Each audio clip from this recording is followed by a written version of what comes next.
ಸಾಗರ ಹೊಸನಗರ ಶಾಸಕರಾಗಿರುವಂತಹ ಬೇಳೂರು ಗೋಪಾಲಕೃಷ್ಣ ಅವರು ಇದ್ದಾರೆ. ಅವರು ಏನು ಹೇಳ್ತಂತೆ ಕೇಳೋಣ. ಸರ್, ಈಗ ಸಾಗರ ಮತ್ತು ಹೊಸನಗರ ಅದನ್ನ ಜಿಲ್ಲೆ ಮಾಡಬೇಕು ಅನ್ನುವಂಥದ್ದು ಸಾಕಷ್ಟು ದಿನಗಳಿಂದ ಕೇಳಿ ಬರ್ತಾ ಇರ್ತಕ್ಕಂಥ ಬೇಡಿಕೆ ಮತ್ತು ಹೋರಾಟ ಕೂಡ ನಡೀತಾ ಇದೆ. ಏನ್ ಹೇಳ್ತೀರಿ? ಅಲ್ಲ ನೋಡಿ, ಈಗ ಸಾಗರ ಮತ್ತು ಶಿವಮೊಗ್ಗ ವ್ಯಾಪ್ತಿಯಿಂದ ಇವತ್ತು ಸಾಗರ ಮತ್ತು ಇತರೆ ಒಂದು 3-4 ಜಿಲ್ಲೆ ತಾಲೂಕು ತಗೊಂಡು ಒಂದು ಜಿಲ್ಲೆ ಮಾಡಬೇಕಂತ ಕೂಗಿದೆ, ಜನರಲ್ಲಿ ಇದೆ. ನಾವು ಈಗ ಶಿವಮೊಗ್ಗವನ್ನು ಒಡೆದು ಆಳ್ಬೇಕನ್ನೋದು ಇಲ್ಲ.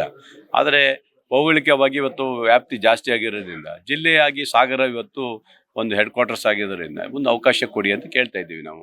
ಅಲ್ಲಿ ಸೊರಬ, ಸಾಗರ, ಹೊಸನಗರ, ಈ ಕಡೆ ತೀರ್ಥಹಳ್ಳಿ ಒಂದಿಷ್ಟು ಸೇರಿಸ್ಕೊಂಡ್ರೆ, ಅದು ಶಿವಮೊಗ್ಗ ರೂರಲ್ ಸೇರಿಸ್ಕೊಂಡ್ರೆ ಒಂದು ಅವಕಾಶ ಆಗ್ಬೋದು. ಸಾರ್ವಜನಿಕರಲ್ಲಿ ಚರ್ಚೆ ಆಗಿದೆ, ಅದಕ್ಕೆ ನಾನು ಸಹ ಬೆಂಬಲ ಕೊಟ್ಟಿದ್ದೆ, ಅದರಲ್ಲಿ ಎರಡು ಮಾತಿಲ್ಲ. ಹಿಂದೆ ಯಡಿಯೂರಪ್ಪನ ಶಿಕಾರಿಪುರ ಆಗ್ಬೇಕಂತ ಹೊರಟಿದ್ರು, ಯಾಕೆ ಶಿಕಾರಿಪುರ ಕೊಡ್ತೀರಿ, ಸಾಗರನೇ ಮಾಡಿ ಅನ್ನೋದು ನಮ್ಮ ಈಗ ಅಣು ವಿದ್ಯುತ್ ಸ್ಥಾವರ ಸಂಬಂಧಪಟ್ಟಾಗೆ ದೊಡ್ಡ ಹೋರಾಟ ನಡೀತಾ ಇದೆ. ಅಲ್ಲಿ ನಮ್ಗೆ ಬೇಡ ಅಂತ ಜನಗಳು ಇದು ಮಾಡ್ತಾ ಇದ್ದಾರೆ. ಕೇಂದ್ರ ಸರ್ಕಾರ ಈಗಾಗಲೇ ಅದನ್ನ ಸ್ಯಾಂಕ್ಷನ್ ಮಾಡಿರ್ತಕ್ಕಂಥದ್ದು, ಅಲ್ಲಿ ಆಗ್ಬೇಕು ಅನ್ನುವಂಥದ್ದು ಇದು ಕೇಂದ್ರ ಸರ್ಕಾರದ ಒಂದು ಎಲ್ಲ ಜನಗಳು ಕೂಡ ಹೋರಾಟವನ್ನು ಮಾಡ್ತಾ ಇದ್ದಾರೆ. ಏನು?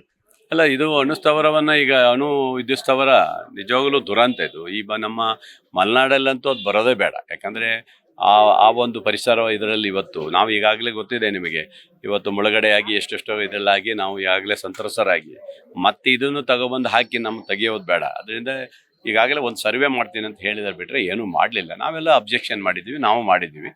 ಸಾರ್ವಜನಿಕರ ಅಬ್ಜೆಕ್ಷನ್ ಏನಿದೆ ಅದಕ್ಕೆ ನಾವು ಅಬ್ಜೆಕ್ಷನ್ ಇದ್ದೀವಿ. ಹಾಗಾಗಿ ಯಾವುದೇ ಮಾಡ್ಲಿಕ್ಕೆ ಬಿಡುವುದಿಲ್ಲ. ಈಗಾಗಲೇ ಚೀಫ್ ಸೆಕ್ರೆಟರಿ, ಮುಖ್ಯಮಂತ್ರಿಗಳನ್ನು ಮತ್ತು ಕಂದಾಯ ಸಚಿವರನ್ನು ಭೇಟಿ ಮಾಡಿದ್ದೀನಿ. ಆ ಥರ ಯಾವುದು ಮಾಡ್ಲಿಕ್ಕೆ ಹೋಗೋದಿಲ್ಲ. ನಿಮ್ಮ ಬೇಡ ಅಂತ ಹೇಳಿದೆ ತೀರ್ಮಾನ ಮಾಡಿದರೆ ನಾವು ಖಂಡಿತ ನಿಲ್ಲಿಸ್ತೀವಿ ಅಂತ ಹೇಳಿದ್ವಿ. ಇದು ಬೇಳೂರು ಗೋಪಾಲಕೃಷ್ಣ ಹೇಳಿಕೆ ಆಗಿರುತ್ತದೆ. ಕ್ಯಾಮರಾ ಪರ್ಸನ್ ಓಂ ಪ್ರಕಾಶ್ ಜೊತೆ ಪ್ರವೀಣ್ ರಾವ್, ಸಂಪೂರ್ಣ ನ್ಯೂಸ್, ಬೆಂಗಳೂರು. ಸಂಪೂರ್ಣ ನ್ಯೂಸ್, ಇದು ನೊಂದವರ ಧ್ವನಿ.